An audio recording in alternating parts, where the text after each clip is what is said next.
Hello, hello, hello, and welcome to ER, Emotional Response. This is the podcast, ER, Emotional Response. Welcome, y'all. This is Life Coaching with Ink Ivory, joining y'all on this fine evening once again. I'm excited. We closed out last week on alcohol and opioid addiction recovery.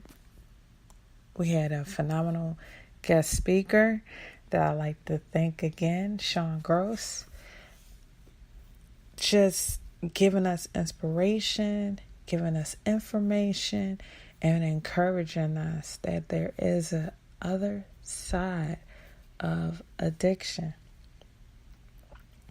And we both grew. We both grew through that series. I know for a fact that those under my sound of my voice grew, mainly because we are encouraged to be better people, not just to other people, but to ourselves. The number one person that you don't want to disappoint is the person that you look at in the mirror. The person that, whether you have a choice or no choice, will be staring back at you. And why not make sure when you are looking at you, you are loving you. And that's so key.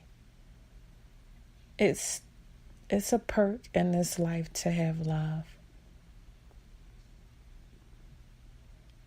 However, if you go through the world and everybody loves you, but you lack loving yourself, you will miss all the love around you.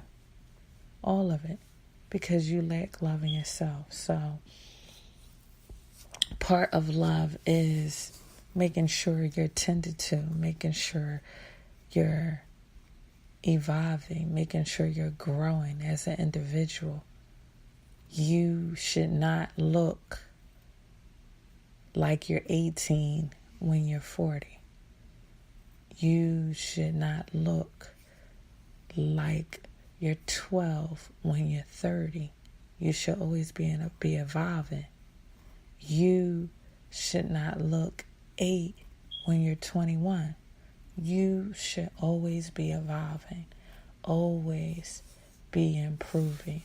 Self-love is key, and that's a significant part of self-love is investing in yourself. Investing in yourself. It's like tending to a garden. If you want the flowers to grow up and look beautiful, vibrant, and colorful, you tend to that garden with care and dedication to the point that you know the end point. You know they're going to spring up and be vibrant and colorful. And so it is with your life. You invest, you're committed and dedicated to self-care to the point that you see yourself being a better person. You see this year being way better than last year. And let me insert, because I always, just like I tell all my listeners all the time, the goal is not perfection. That's unattainable. That's a concept that's made up. That's not real. You can't aspire to be something that's not real. And so that's what it is when it comes to perfection. That's unattainable. You should be aspiring to be a better person just because it's about self-care. So, as we go into a new topic this week, it's a very heavy topic, and you might hear me talk about that when I talk about other topics. But when it comes to matters of the heart, I am going to always look at them as heavy topics. Heavy topics because the heart is just as much as it is fragile, it is strong.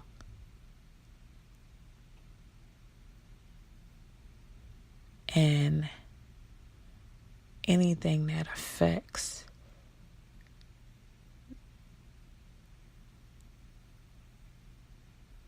the way the heart moves on a day-to-day basis through your actions, your words, your disposition, it's a heavy topic because it causes a rippling effect. So this topic today is on abandonment. I knew a week ago that this was going to be the scheduled topic, mainly because it's a running theme in today's world, abandonment. And we have come to justify certain abandonments in society. And just because we have justified it does not make it right. Let me say that again. Just because we have justified certain abandonments does not make it right. It is legal now in the world today that if you do not want your child, the one that you birthed into this world, the one that did not ask to be here, whether it was a scheduled pregnancy or not, you as an adult, as a person that can reproduce, had the child, chose to not want the child, it is legal to take that child and drop them off at a hospital, a fire station. And don't quote me on this, but I strongly believe a police station. But I know for sure a fire station and a hospital.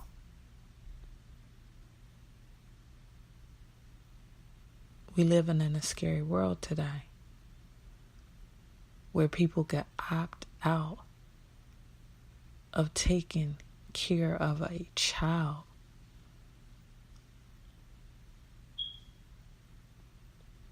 That's legalized abandonment.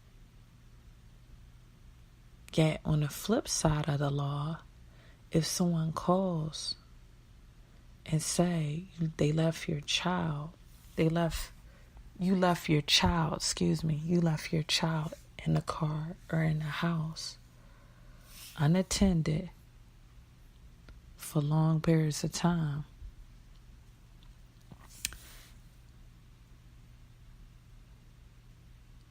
that is a level of abandonment.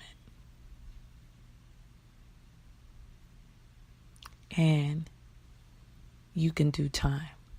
You can face charges because of that.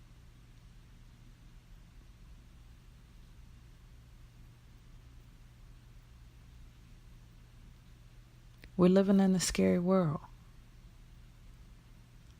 where people have justified the reasons why certain things occur and have said it's normal to the point that they made laws that cover people,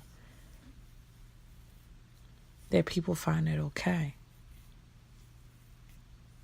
And due to certain circumstances, even though it's not okay, on the other side of it, people have justified to do it. Now, certain things have been going on for decades. And now it has become illegal. Leaving a kid in a car, that's been going on for decades. Now it's considered illegal. Leaving children at home, That's been going on for decades. Now it's illegal. And I'm not saying just recently in the past year. It's just, it hasn't been for decades that it has been made a major issue. But through time, it has become a major issue. And so people have stopped doing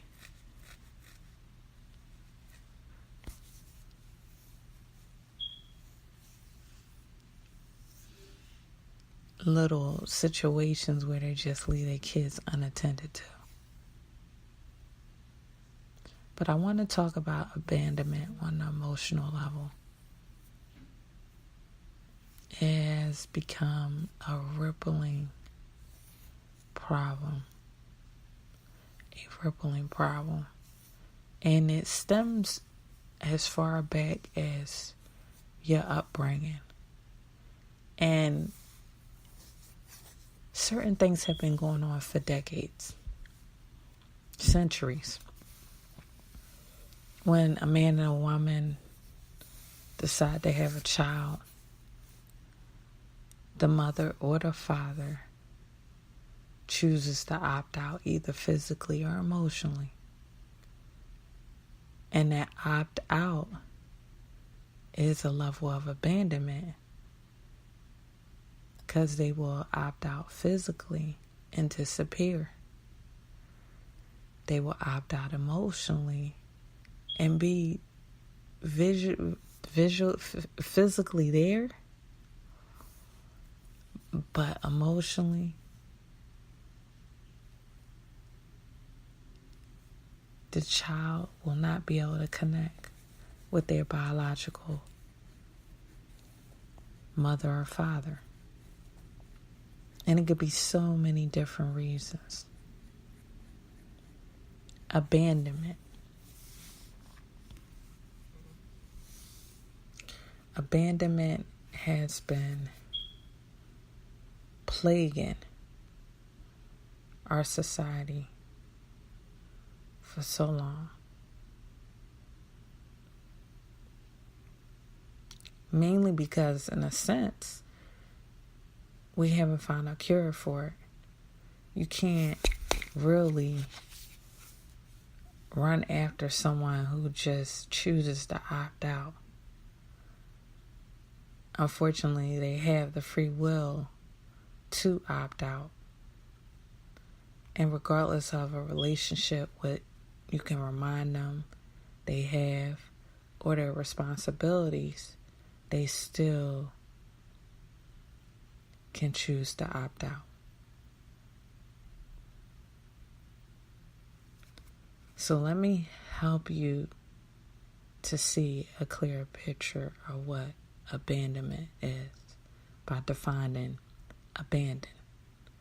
Abandon means to give up, discontinue any further interest. I'm always tongue-tying myself. It means to give up or discontinue any further interest in something because of discouragement,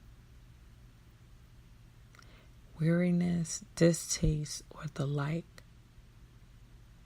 of a person or thing. Abandonment is relinquishing feelings, responsibilities,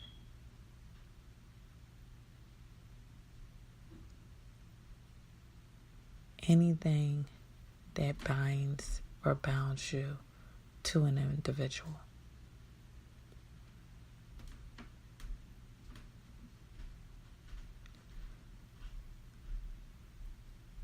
And so when we look back at the way a child is raised and how a mother can opt out of being emotionally available